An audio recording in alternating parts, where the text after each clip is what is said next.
कार्तिक मास के 26वें अध्याय का महात्म्य। दुष्ट बुद्धि धनेश्वर ब्राह्मण का वैष्णव दर्शन से उद्धार। श्री कृष्ण बोले, हे प्रिय, उज्जैन नगरी में एक धनेश्वर नाम का ब्राह्मण रहता था।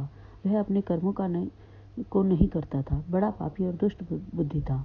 वह ब्राह्मण रस, कंबल और तथा चमड़े का व्यापार करता था। झूठ बोलता, चोरी, वैश्या, गमन और सुरापान आदि किया करता था। इसी से वह बड़ा दुखी रहता था। एक दिन धनेश्वर देश देशांतर में खरीद और बेच का कार्य करता हुआ महेशमती नगरी में पहुंचा। वह राजा महेश की बसाई हुई थी, इसलिए उसका नाम महेशमती था। जहाँ पवित्र नर्मदा नदी इसका परकोटा हो रही थी, वहाँ धनेश्वर ने कार्तिक स्नान करने वालों को देख 1 महीना निवास किया। माल की बिक्री के लिए नर्मदा के किनारे घूमते हुए उसके स्नान करके जप, तप और पूजन में लगे हुए ब्राह्मणों को देखा। वहाँ कोई पुराण पढ़ रहा था, कोई सुन रहा था, कोई नृत्य, गान बजाना आदि में मस्त थे, तो कोई विष्णु के चरित्र सुनने में लगे हुए थे। कोई विष्णु की मुद्रा से अंकित थे, कोई तुलसी माला पहने थे। ऐसा देखा। धनेश्वर नित्य वहां घूमता। वैष्णवों का दर्शन, भाषण और स्पर्श करने से उसे विष्णु के नाम का बोध हुआ। इस प्रकार महीने भर ठहर कर उसने कार्तिक के उद्यापन की विधि को तथा भक्ति सहित भगवान के जागरण को देखा। पूर्णमासी के दिन ब्राह्मण तथा गौ पूजन, कार्तिक स्नान किए गए मनुष्यों द्वारा किए गए भोजन एवं दक्षिणा आदि को भी देखा। फिर सायंकाल के समय मनुष्यों द्वारा शिवजी की प्रसन्नता के लिए दीपदान आदि को देखा, क्योंकि उसी तिथि में महादेव जी ने त्रिपुर दैत्य के 3 पुरों को जलाया था। इसलिए भक्तजन उस तिथि में यह उत्सव करते हैं। श्री कृष्ण बोले, जो मुझको और महादेव जी को भेदभाव की दृष्टि से देखता है, उसके सब पुण्य निष्फल हो जाते हैं।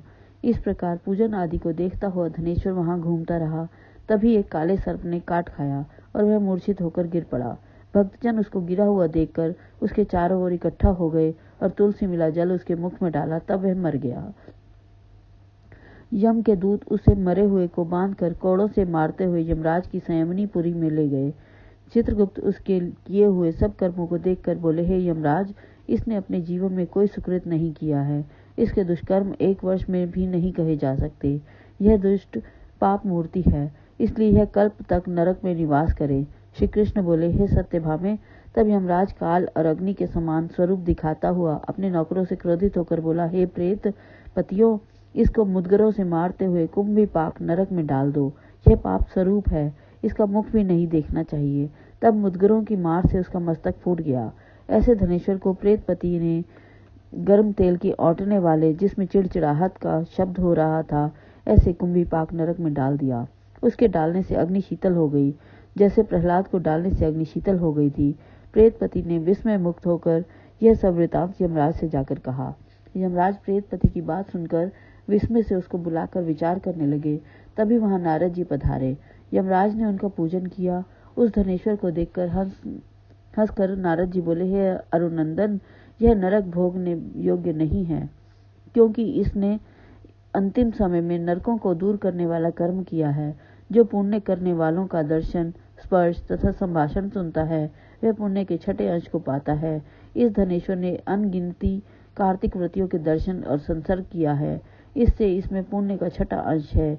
इसने उनकी सेवा की है, इससे यह संपूर्ण व्रत के पुण्य का भागी है, क्योंकि व्रत से मिले पुण्य की संख्या कम नहीं है। भगवान कार्तिक का व्रत करने वाले मनुष्यों के बड़े पापों को भी अपने तेज से भस्म कर देते हैं। अंत समय में तुलसी मिले हुए नर्मदा के जल से वैष्णवों ने इसको स्नान कराकर भगवान का नाम सुनाया है, इससे इसके पाप कोसों दूर हो गए हैं। अतः यह उत्तम गति को प्राप्त होने योग्य है।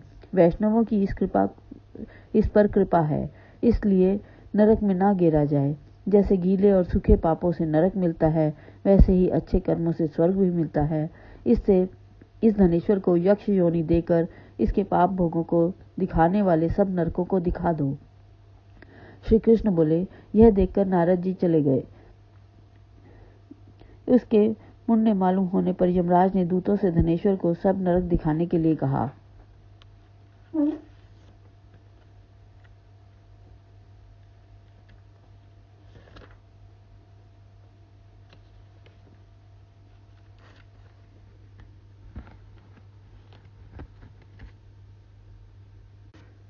बोल मेरे श्री गुरु महाराज की जय, बोल कृष्ण भगवान की जय।